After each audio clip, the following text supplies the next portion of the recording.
when you see a subject you want to photograph, do you go about it very organically, or do you want to really focus on that one single best photo? And do you look at different angles, try different focal lengths, all of that? Curious about that. But in this case, I'm pretty sure I saw one subject that I really wanted to take a photo of, and then once I was there, I saw different little aspects that looked interesting. Whether or not there was intent at the time, I do think they form a visual story.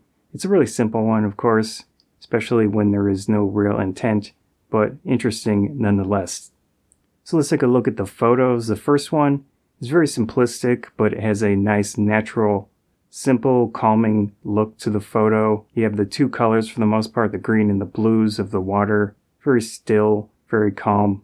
This photo, on the other hand, is very unartistic. It's very informational. It's Ueno Park, which is, of course, in Tokyo, and it helps me define where everything happened, and it allows me to use that in the description because now I know where it was. I can talk a little bit more about it, maybe do a little bit more research and define what it was, what the area was, and all of that. These next few photos also help with the context side of things. They're very snapshotty, kind of a simple travel tourist photo, but again, they do help you see a larger perspective of the area.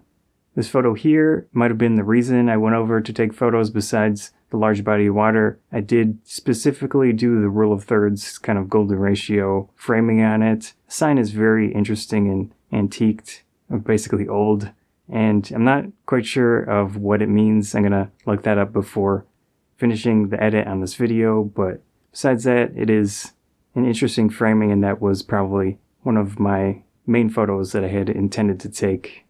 This photo here is the one that I took notice of. Of course, you've got the trash in the water. Looks terrible. You can tell that that bottle has been there for a long time because all of the moss or whatever is on it. It gives me the question, why would someone do that? Was it an accident? Because you really couldn't get into that area to retrieve it if, say, the wind or something blew it away. But is that giving the person too much credit? I don't know. It just has a lot of story behind it, especially when you think about trash and when people just leave things around and destroy nature. And of course I hate that, and I'm sure a lot of you do as well. So that's really the one with the most story to it. That's all the photos. They kind of draw a visual picture of the area. They give someone not there an idea of how it felt and looked to be there at the time, because you've got those multiple angles, you've got the multiple perspectives, multiple subjects. Really interesting to think about.